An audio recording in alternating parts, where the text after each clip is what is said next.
추석 명절 맞이하여 영가족된 우리 모든 성도들, 그리고 오랜만에 부모님들과 형제들과 함께 예배하는 성도들에게 주님의 평강과 은혜가 충만하기를 기도합니다.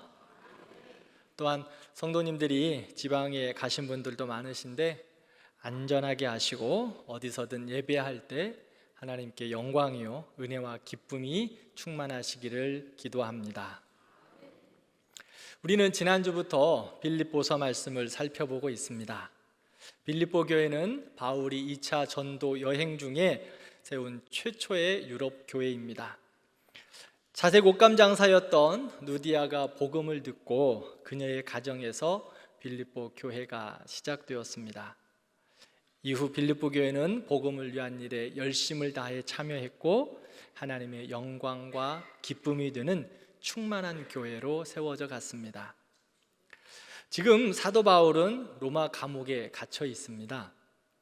감옥에 있으면서도 빌립보 교회를 생각하면 그들을 만나게 하시고 교회를 세우게 하신 하나님의 은혜가 너무 커서 자기도 모르게 기쁨과 감사가 바울에게 넘쳐나는 것을 볼 수 있습니다. 그래서 그들을 생각할 때마다 감사하고 기도할 때마다 그들을 축복하며 기도해 주고 있습니다.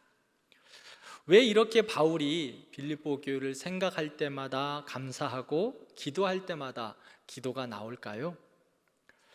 7절을 보면 이런 바울의 모습은 의도적인 것도 아니고 자연스럽고 당연한 모습이었습니다. 왜냐하면 빌립보 교회가 바울의 마음에 깊이 담겨져 있기 때문입니다. 바울은 다메섹에서 예수님을 만난 이후 그의 삶은 복음으로 가득 차 있습니다. 그래서 사나 죽으나 예수만 드러나고 예수님만 증거하는 삶을 살았습니다. 그렇게 빌립보 교회가 사도 바울로 인하여 세워졌는데 빌립보 교회가 바울과 같이 같은 마음, 같은 생각, 같은 뜻을 가지고 복음을 위해 살고 바울과 함께 은혜에 참여하고 있기 때문입니다.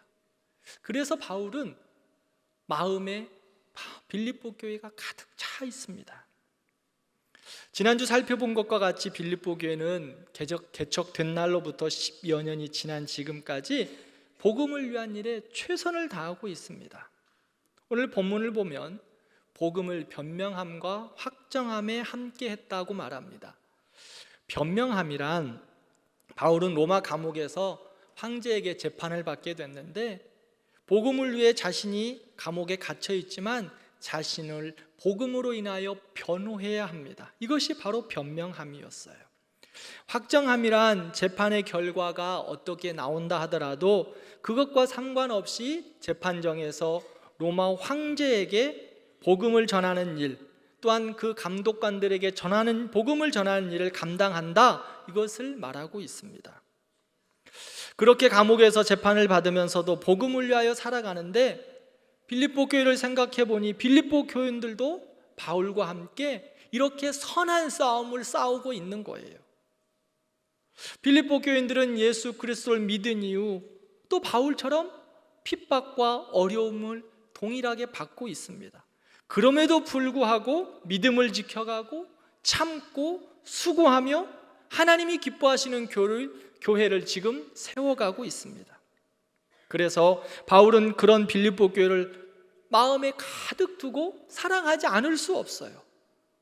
그러다 보니까 빌립보 교회를 생각할 때마다 감사하고 기도할 때마다 기도하면서 바울의 마음 가운데 빌립보 교회가 가득 차 있습니다. 바울이 빌립보 교회를 얼마나 사랑했는가를 보면 8절에 말씀하고 있어요. 내가 예수 그리스도의 심장으로 너희 무리를 얼마나 사모하는지 하나님이 내 증인이시다 라고 말하고 있습니다. 심장은요, 그 당시의 마음보다 더 강한 표현입니다. 내 마음으로 너를 사랑한다고 더욱 강조하고 싶은 표현이기 때문에 그리스도의 심장으로 내가 너희를 사모한다, 내가 예수님의 심장으로 너희를 사랑한다 라고 말합니다. 바울이 빌립보 교회를 사랑하는 그 사랑의 마음이 느껴지십니까?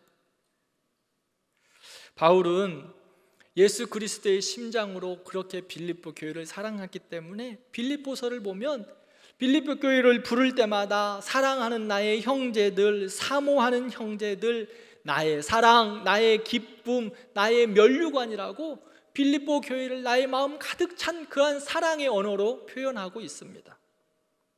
교회를 생각할 때마다 예수님의 심장으로 그렇게 뜨겁게 사랑하고 빌립보 교회를 생각할 때마다 심장이 터질 것 같은 사랑으로 표현하고 있어요. 사랑하는 성도 여러분, 우리 대광교회가 바울이 빌립보 교회를 생각할 때 이렇게 심장이 터질 것과 같은 사랑으로 사랑했듯이 우리 대광교회가 우리 모든 성도들에게 이런 교회가 되기를 진심으로 축원합니다. 아마 이미 이런 교회가 되었으리라 믿습니다. 그러기에 더욱 예수님의 사랑으로, 예수님의 그 뜨거운 마음으로 교회를 사랑하고 예수님의 열심과 헌신으로 충성스럽게 봉사하고 예수님의 눈물과 기도로 마음 다해 축복하고 섬기는 우리 교회와 우리 성도들이 되기를 축복합니다. 그런데 바울이 교회를 위해 예수님의 심장으로 마음에 채울 수 있었던 이유가 무엇일까요?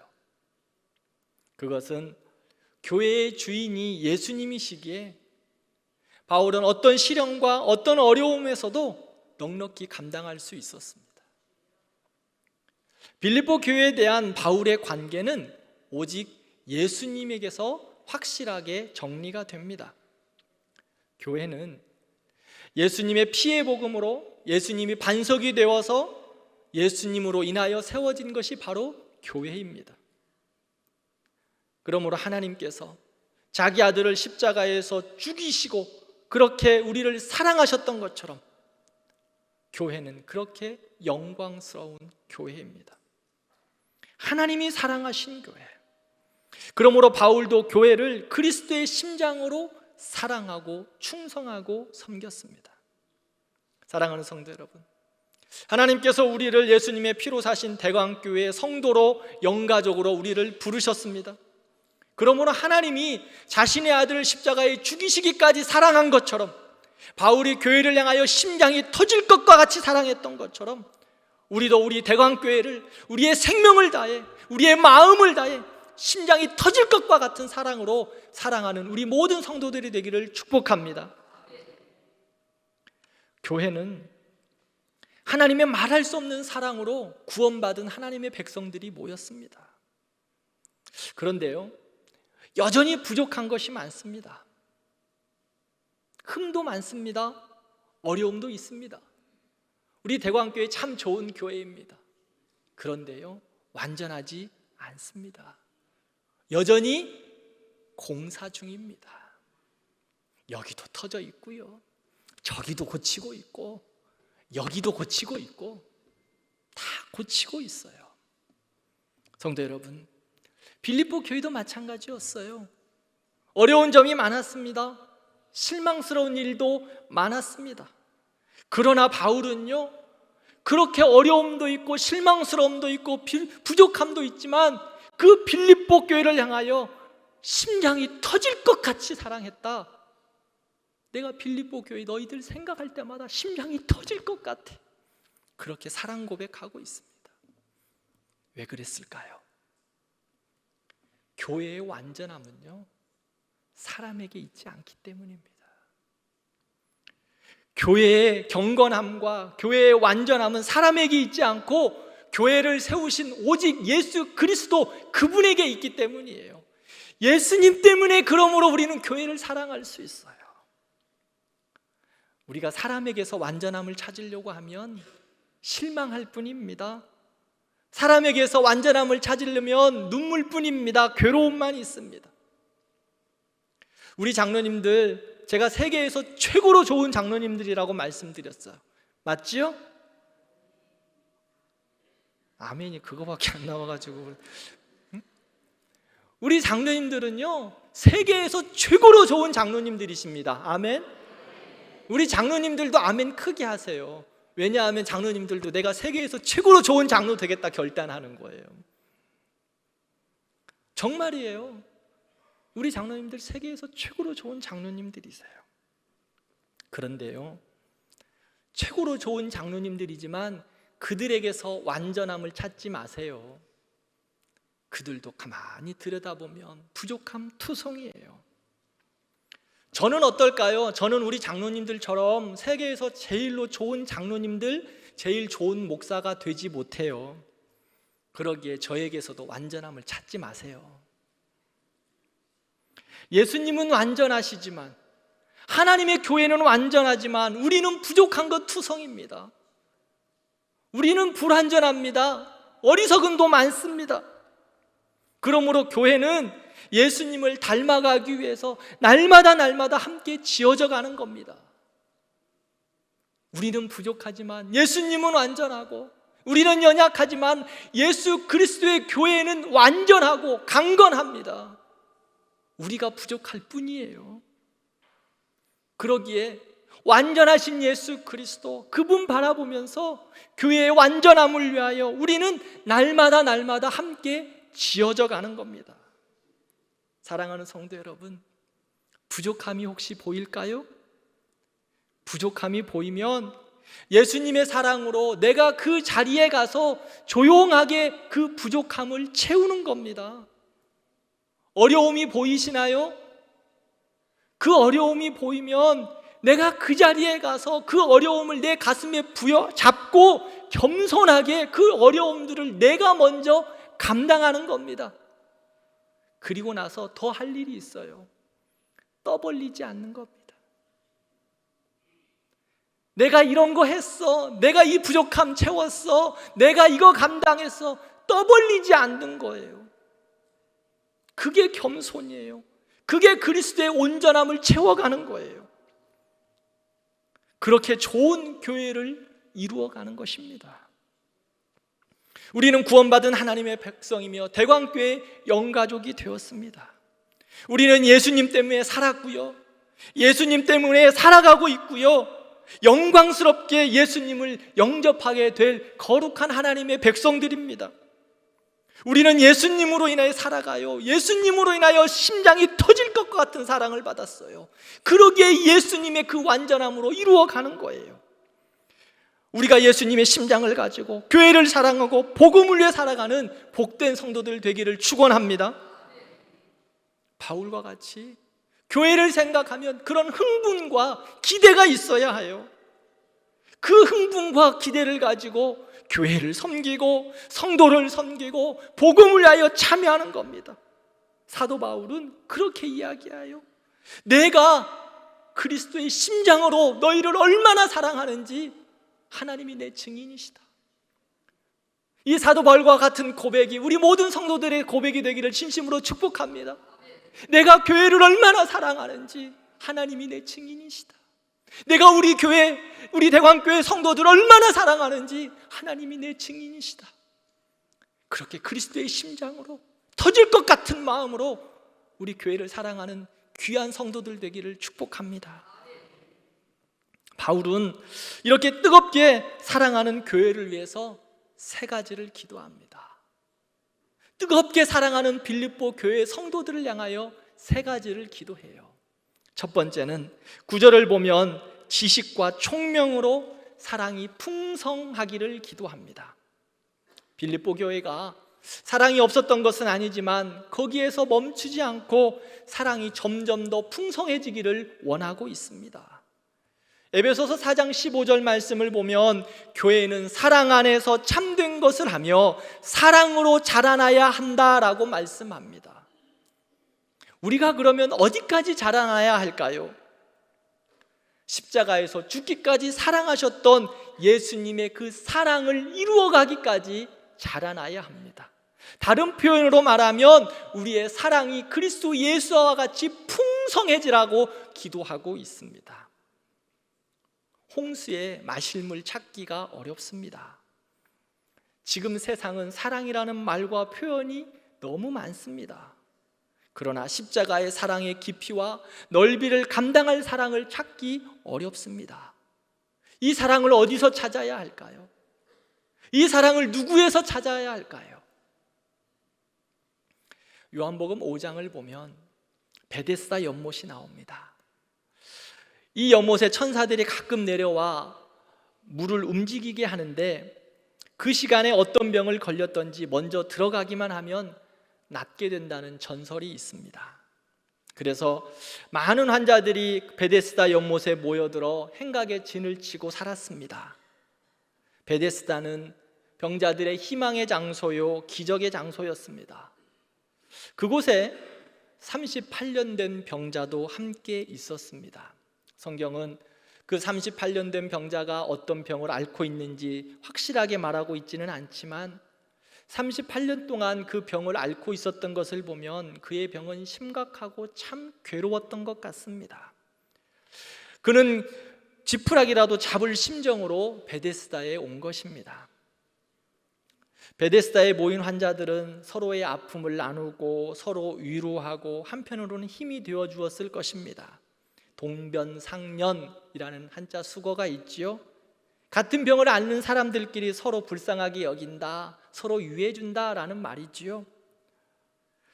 제가 오래전에 다리가 조금 무릎에 좀 상처가 있어서 한 일주일, 한 10일 정도 병원에 입원한 일이 있었습니다. 정형외과에 입원을 했는데요, 부러지고 또 다쳐서 옴불이다 보니 또 뭐 생활에는 큰 어려움이 없습니다.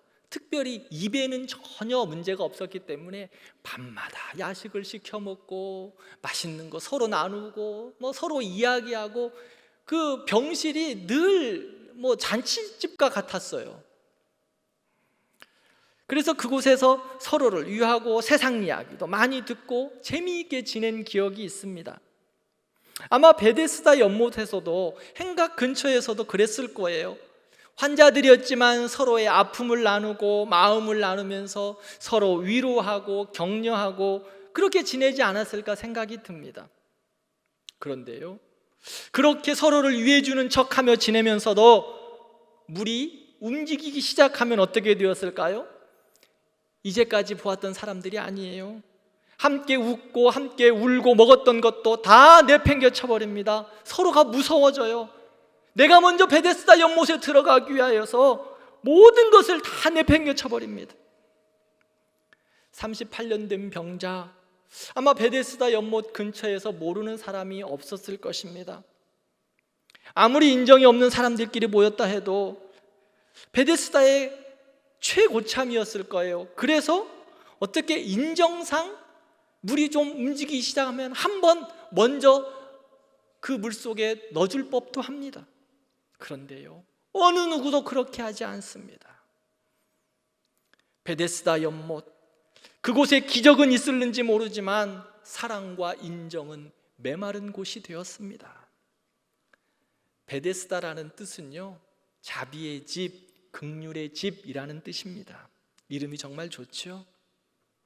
그런데 베데스다라는 이름과 달리 남을 사랑하고 긍휼히 여기기는커녕 자기를 위해서는 남을 헌신짝처럼 버리는 그런 모습이 바로 베데스다의 모습이었습니다. 기적은 있을는지 모르지만 사랑이 없습니다.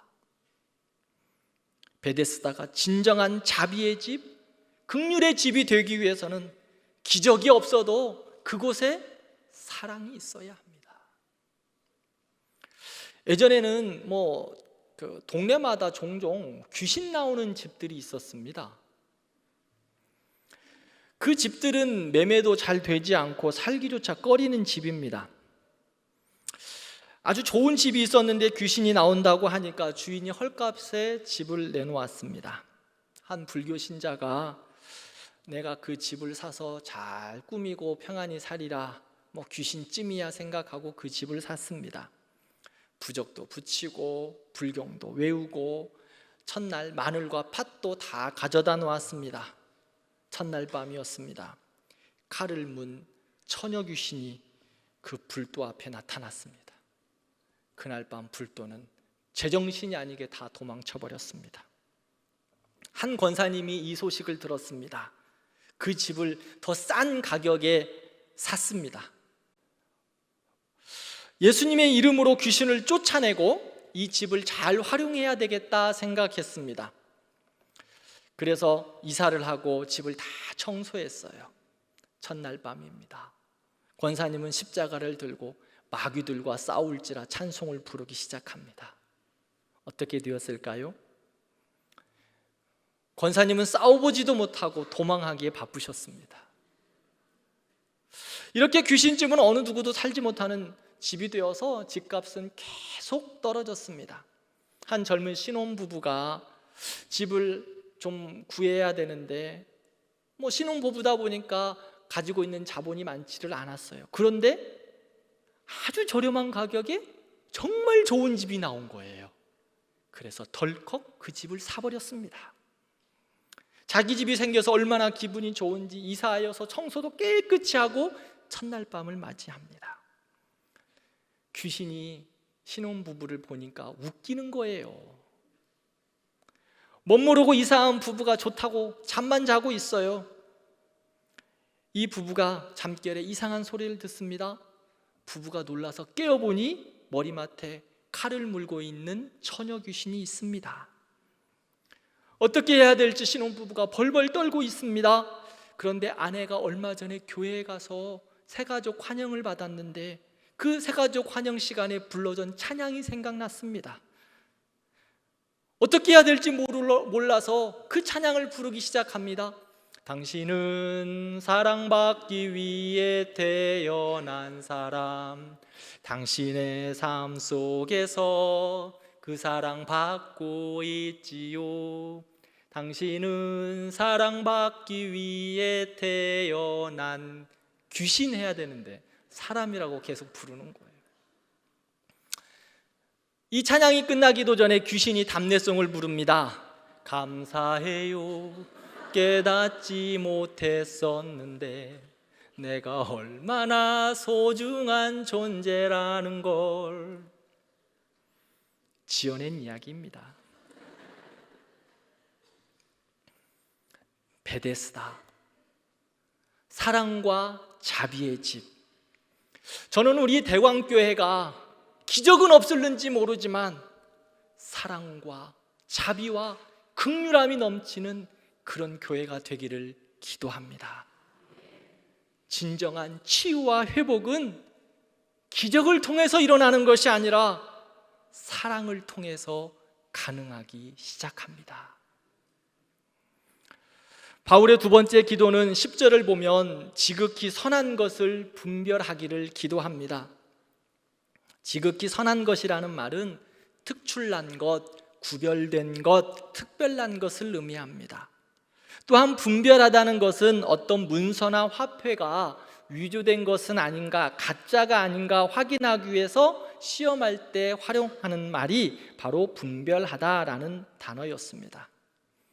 사도 바울은요, 빌립보 교회가 지극히 선한 것을 위해 구별된 교회가 되기를 기도합니다. 왜 그럴까요? 빌립보 교회가 하나님께서 정말 거룩하게 세우셨는데 교회가 시간이 지나가면서 특별한 교회가 되지 않고 갈수록 평범한 교회가 되어가고 있는 거예요. 이 평범하다라는 말은 세상의 모습, 세상의 조직, 세상의 전통으로 교회가 세상의 기관처럼 변해가고 있다는 생각 때문이었어요. 교회가 일반화되고 세속화되어 가고 있다는 말입니다. 빌립보 교회는 살든지 죽든지 오직 그리스도만 드러나는 교회, 복음을 위해서 생명을 바쳤던 교회인데 언제부터인가 이상한 논리가 들어왔어요. 이성적인 삶의 논리가 들어왔어요. 세상의 즐거움과 세상의 방법이 교회를 안에 들어왔어요. 그래서 교회가 구별되지 못해요. 교회가 특출나지 않는다는 거예요. 특별하지 않게 되었습니다.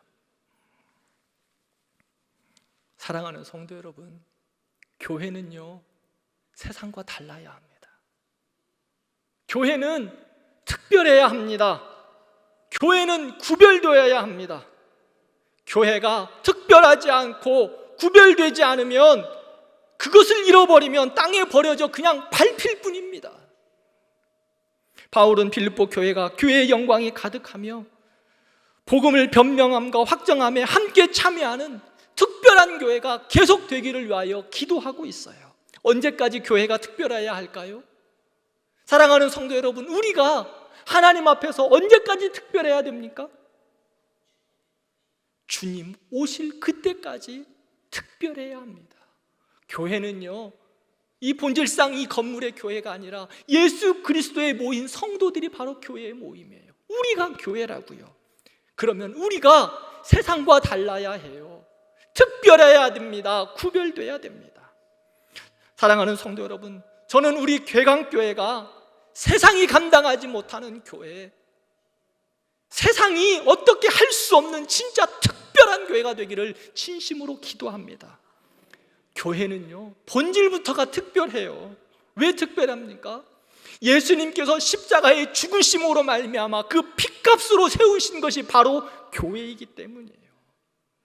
교회가 비록 땅에 건물을 짓고 성도들이 땅에서 살고 있지만 우리의 시민권은 하늘에 있어요. 특별한 공동체라고요. 이 땅에 발을 딛고 살지만 이미 우리는 천국의 삶을 살아가는 특별한 사람들이에요. 그것이 바로 교회입니다. 그러므로 교회는 특별해야 돼요. 교회는 본질부터가 특별해야 돼요. 그러기에 그것을 놓쳐서는 안 됩니다. 지극히 선한 것을 분별해야 된다. 특출나야 된다. 구별되어야 된다. 본질을 잃지 않고 그 본질 안에서 특별한 교회를 이루어가라고 말씀합니다. 로마서 12장 2절 말씀을 읽겠습니다. 너희는 이 세대를 본받지 말고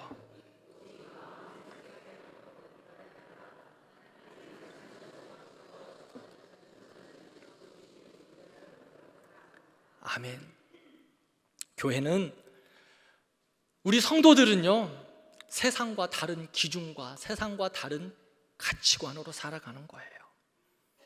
이 세대를 본받지 말고 하나님의 뜻을 가지고 분별하여 특별하게 살아가라고 우리에게 말씀합니다. 우리는 이런 소리를 많이 듣습니다. 나도 예수 믿는데 너는 왜 이렇게 특별하게 믿어? 우리 성도님들 그런 소리 많이 들으시죠? 그런 소리 많이 들어야 되는데, 너는 왜 이렇게 특별하게 믿어? 그 말을 계속 들어야 됩니다. 이 세대를 본받지 말고 특별하게 믿어야 돼요. 대광교회 성도 여러분, 여러분들은 특별하게 믿어야 돼요. 세상이 어떨다 할지라도, 세상에 어떤 교회들이 다 흔들린다 할지라도 대광교회는 특별하게 믿어야 돼요. 그들은 이렇게 말해요. 세상은 우리에게 이렇게 말해요. 나도 예수 믿어봤는데 너 왜 이렇게 특별하게 믿어? 사랑하는 성도 여러분, 주님은 우리에게 말씀합니다. 특별하게 믿으라고. 세상의 분별력과 가치가 아니라 이미 세상과 다른 분별력, 세상과 다른 기준으로 살아가는 겁니다. 특별하게 믿어야 합니다. 그러면 우리가 어떻게 특별한 것을 분별하면서 살아갈 수 있을까요? 로마서 2장 18절 말씀을 보면 하나님의 뜻을 알고 지극히 선한 것을 분별해야 한다라고 말합니다. 특별하게 믿고 잘 믿어야 된다. 특별하다고 그러니까 좀 이상한가요? 잘 믿어야 돼요. 말씀대로 잘 믿어야 돼요. 그러기 위해서 예배를 잘 드려야 하고 하나님 말씀을 잘 들어야 하고 하나님의 말씀을 공부해야 합니다. 저는 우리 교회 성도들이 사도 바울의 기도와 같이 지극히 선한 것을 분별하는 그러한 특별한 교회, 특별한 성도들, 예수로 가득가득 채워져 있는 그 예수님으로 인하여 심장이 터질 것과 같은 그러한 성도들이 되기를, 특별한 성도들이 되기를 진심으로 축원합니다. 세 번째로 11절을 보면 의의 열매가 가득하여 하나님께 영광과 찬송이 되기를 기도합니다. 우리는 열매 없는 쭉정이 삶이 아니라 의의 열매를 가득 맺는 하나님의 사람들이 되어야 합니다. 바울은 빌립보 교회를 생각하면서 이런 풍성한 열매를 맺기를 위하여 기도합니다. 의의 열매가 무엇일까요? 갈라디아서 5장 22절 말씀을 보겠습니다. 오직 성령의 열매는, 함께 읽겠습니다. 오직 성령의 열매는 사랑과 희락과 화평과 오래 참음과 자비와 양성과 충성과 온유와 절제니 이 같은 것을 금지할 법이 없느니라. 아멘. 그 다음 절 한번 볼까요? 그리스도 예수의 사람들은 육체와 함께 그 정욕과 탐심을 십자가에 못 박았느니라. 아멘. 우리는 예수님으로 말미암아 인격과 삶과 신앙에 있어서 그리스도의 온전함, 성령의 열매들을 주렁주렁 맺어야 합니다. 신앙이 좋다고 하면서 인격은 성숙하지 않는 모습, 그것은 신앙이 좋은 것이 아니라 외식하는 바리새인의 모습입니다. 그러므로 복음의 역사와 능력으로 하나님에게는 전심을 다하고 사람에게는 진심을 다하여 섬기는 성령의 열매가 우리 안에 가득해야 할 것입니다. 그러면 어떻게 해야 의의 열매를 맺을 수 있나요? 요한복음 15장 5절 말씀 함께 읽겠습니다. 나는 포도나무요 너희는 가지라. 내가 그 안에 거하면 사람이 열매를 많이 맺나니 나를 떠나서는 너희가 아무것도 할 수 없음이라. 아멘. 이것은 예수님께서 십자가에 달리시기 전에 그의 제자들과 마지막 시간을 보내셨을 때 말씀하신 말이에요. 하나님의 사람들이 열매를 맺을 수 있는 원리는 다른 곳에 있지 않다. 예수님께 붙어 있어야 한다. 포도나무 대신 예수님께 붙어 있으면 열매를 맺게 된다고 말씀합니다. 우리가 예수님께 붙어 있으면 예수님의 생명이 우리 안에 이식됩니다. 우리가 예수님께 붙어 있어야 예수님의 마음이 우리에게 전달됩니다. 우리가 예수님께 붙어 있어야 예수님의 뜻으로 살아갈 수 있습니다. 우리가 예수님께 붙어 있어야 예수님처럼 살 수 있고 예수님처럼 행할 수 있습니다. 우리가 예수님께 붙어 있어야 예수님의 성품이 우리 안에 새롭게 우리를 이루어 주실 것입니다. 우리는 육에 속해 살고 있지만 우리가 예수님께 붙어 있으므로 예수 안에서 우리가 새로운 피조물 되어 예수의 열매를 가득 맺게 될 것입니다. 그런데요, 반대로 예수님께 붙어 있지 않으면 열매를 맺을 수 없습니다. 예수님께 붙어 있지 않고 열매를 맺는다? 다 가짜입니다. 다 가짜예요. 쓸모없는 열매예요. 우리는 예수님께 붙어 있어서 우리의 생각도, 우리의 삶도, 우리의 손과 발도, 우리의 자녀들의 양육도, 우리의 가정도 예수 그리스도로 인하여 열매 맺어야 합니다. 예수님께 붙어 있으면 예수님께서 가장 좋은 것으로 열매 맺게 하실 줄 믿습니다. 말씀을 맺겠습니다. 사랑하는 성도 여러분, 우리 교회가 바울의 기도와 같이 이런 교회가 되기를, 이런 성도들이 되기를 축복합니다. 사랑이 풍성한 교회, 은혜와 사랑이 충만한 성도들,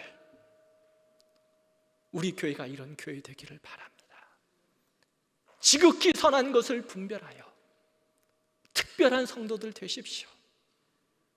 특별한 교회가 되기를 바랍니다. 저는 우리 교회 생명을 걸고 특별한 교회를 위하여 끊임없이 달려갈 겁니다. 교회는요, 그저 만나서 즐거워하는 사교 모임이 아니에요. 예수 그리스도의 피의 복음으로 세워진 교회, 그 복음의 영향력과 능력이 있어야 해요. 우리 모든 성도들이 그렇게 주님께 붙어 있어서 특별한 성도들, 특별한 교회가 되기를 기도합니다. 그래서 의의 열매, 성령의 열매가 주렁주렁 맺혀서 우리 교회를 통하여 많은 자들이 은혜를 누리고 복을 받는 귀한 역사가 있기를 바랍니다. 열매가 있어야지요. 먹을 것이 있어야 오지 않겠습니까? 우리 교회 의의 열매, 아름다운 설명의 열매, 먹을 것이 있어야 세상에 굶주린 영혼들이 우리 교회에 달려오지 않겠습니까? 우리 교회의 의의 열매가 충만하여서 하나님의 영광과 찬송이 되기를 진심으로 축원합니다.